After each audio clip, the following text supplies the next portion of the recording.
Hey guys, welcome to another news breakdown here on Soto-O.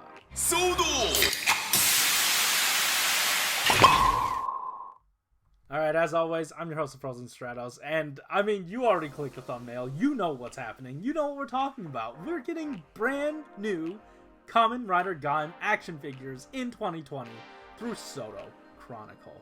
Now, this news absolutely floored me during the screening through Nerd's channel of Kamen Rider Heisei Generations Forever, which this was not at all connected to that event. That's just when Soto News comes out. And they gave us tons of new information about what all we're going to be getting in this brand new wave of Kamen Rider Gaim action figures. Now, if you don't know what Soto is, welcome. And then also, it's a candy toy line that's been running since X8, and they decided to go back and do some Gaim stuff. Like I said, they had a blog go out that detailed just about everything we're going to be getting in this set, as well as a few changes to the Soto mold itself. So, without further ado, let's dive... Oh, that looks good. Let's dive right into this. Now, like I said, Soto's been going on since X8, so obviously, as a toy line grows and progresses, changes are going to be made. And they've detailed a lot of them here. The first of which are the sculpts. So basically, you know, with every Soto line, the elbows and the knees have that sort of toy look just because the joints are exposed. But here they decided to make the sculpt a bit more uniform and sort of smooth that out for the elbows and the knees. Another thing about the legs is that they streamlined that little area there itself. Now, what it's being compared to is the Soto Chronicle Kuuga set that came out recently. And hey, also a premium Bandai Gold Power set is available at Bluefin for us in the US legally. Buy it. So it is being compared to the Kuuga figure. And as you can see, there are chunks taken out of that one just for the sake of mobility. But here with Gaim, they said that they're playing with the 15 and up age range. So that means there are looser restrictions on toy safety standards, and that meant sacrificing a bit of durability. I assume that means the plastic is a little thinner on the legs themselves, but the sculpt really looks nice, and I'm hoping, and I'm sure it'll be just as durable as any sort of other release. But we will see. I'm excited to see what they're doing here, just because, you know, Soto always manages to make a very playable figure, and I don't see why they'd sacrifice that now. Next up, let's take a look at a brand new thing for Soto. We have a brand new waist joint. Now, this is going to sound very mundane to other people, but we've switched from a peg joint in Kuuga here over to the side into a ball joint. And we'll talk about implications later, but they gave us this really nice image of that. And I do wonder if there's a little bit of swivel to the actual ball itself, or the cup for the ball joint itself in the torso. And with this image, we get to see that the belt does seem to be removable, and we have gotten other Deca drivers from the Soto Decade action figure. So I do wonder which Deca driver is going to be compatible with this belt. I'm excited to see. Next up, like within this image, we get to see the lock seed holder. And so far, it only has 2 out of the 3 that are available. I don't think it's broken. It does look to be intentional just because it is in the promo image on the left. Without that third lock seed, it probably just got, you know, oh, he needed to use a lock seed, so he took it out. So that's basically how that works, I think. This looks pretty good to me. But let's see what sort of range of motion this affords.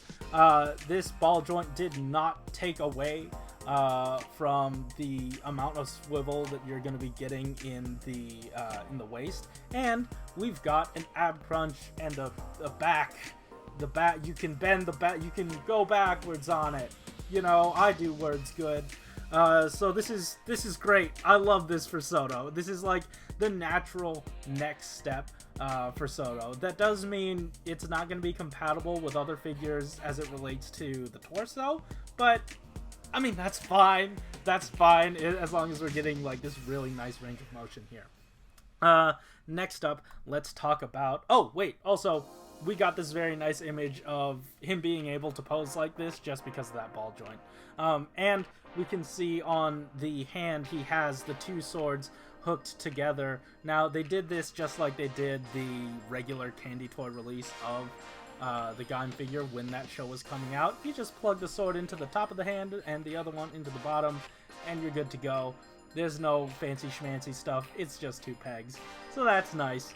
Now let's talk about the shoulders. And actually, there's a lot here to talk about because we're getting to see that like under sculpt for the ride wear. And they have tons of detail on these that we don't typically get. And then also like the little frill on the shoulder.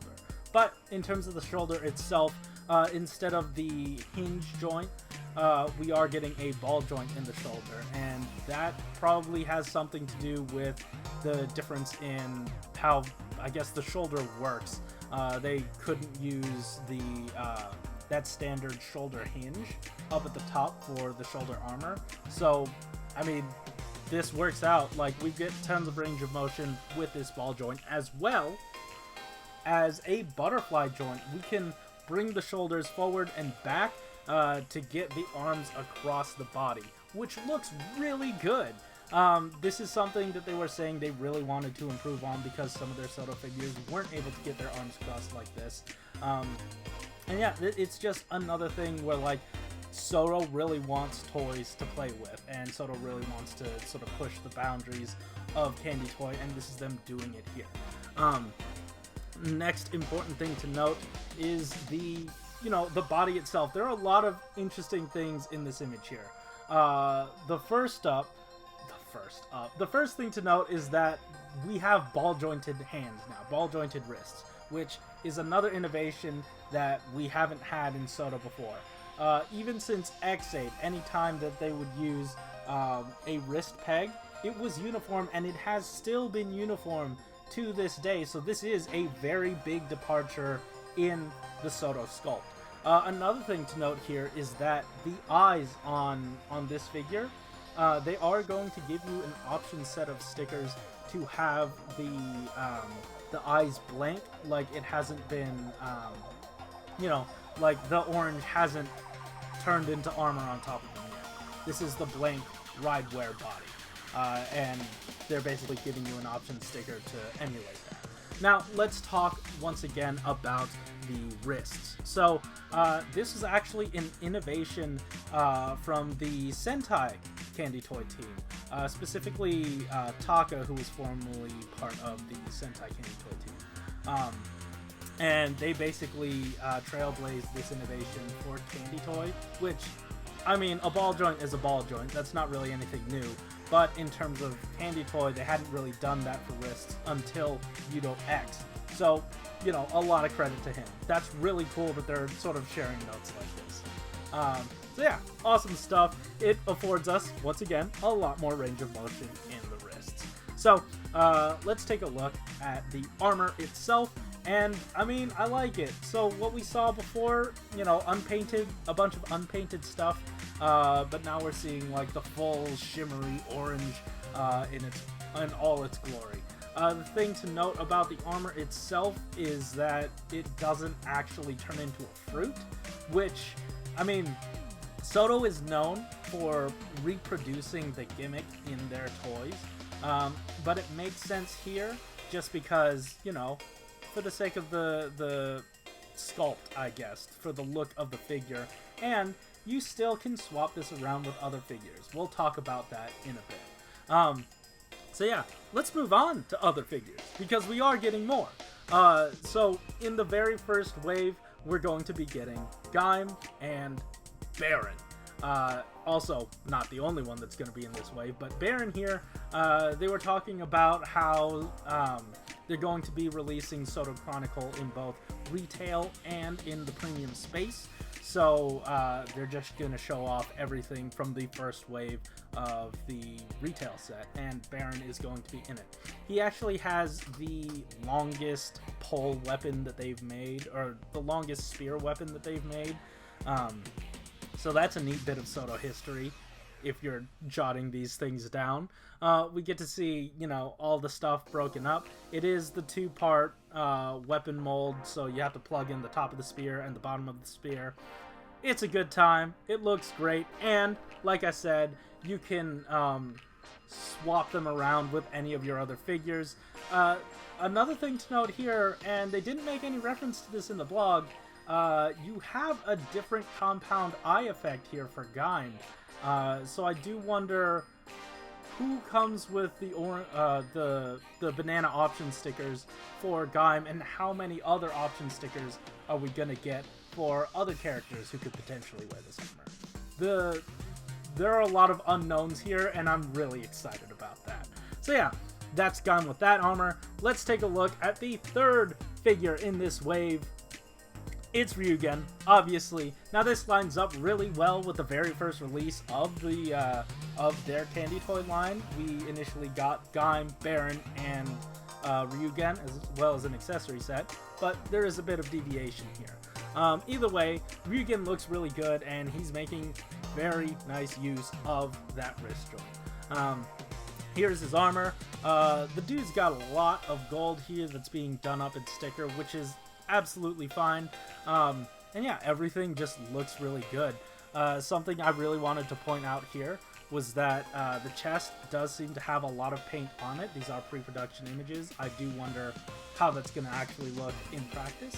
Another thing to note, and it's made more apparent with this figure, if you see, there's a difference between the shoulder armor color and the actual back of the armor color, and that's because the shoulder armor is like a separate piece that does hinge out of the way for you to move it around. So that's how that mobility is there. I do wonder if that's going to be either a loose joint or like a more stiff joint. Once again, yet to be seen. Next up, the final figure of this wave. We've got him. We've got the Melon Boy. It's whatever his name is. Zangetsu is his name, and I knew it the whole time, and you can't tell me otherwise. Check it out. He's got his sword, and if you look closely, I don't know if I can zoom in.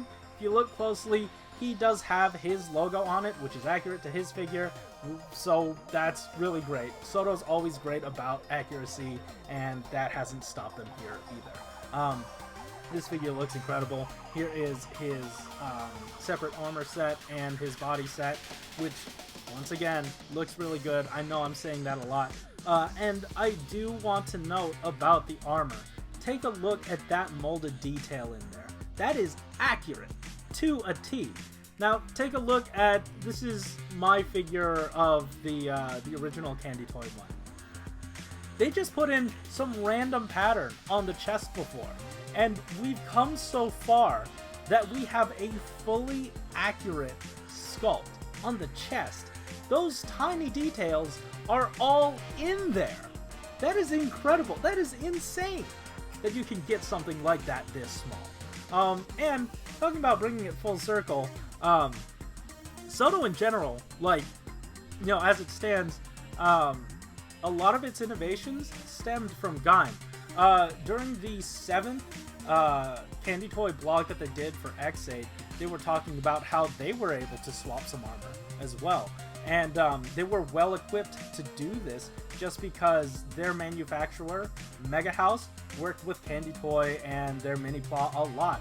And they had a lot of experience with Gaim, the first Gaim Candy Toy line, that they were able to transfer into Soto, and now we're just getting it back into Gaim. So it is a neat, poetic sort of, hey, you know, full circle moment, and I really like it. If you want to know more about this blog, Malunis did a really nice English translation of it on the Tokusatsu Network, or you could take a look at the original blog itself. I will have both linked down below. But guys, that's it.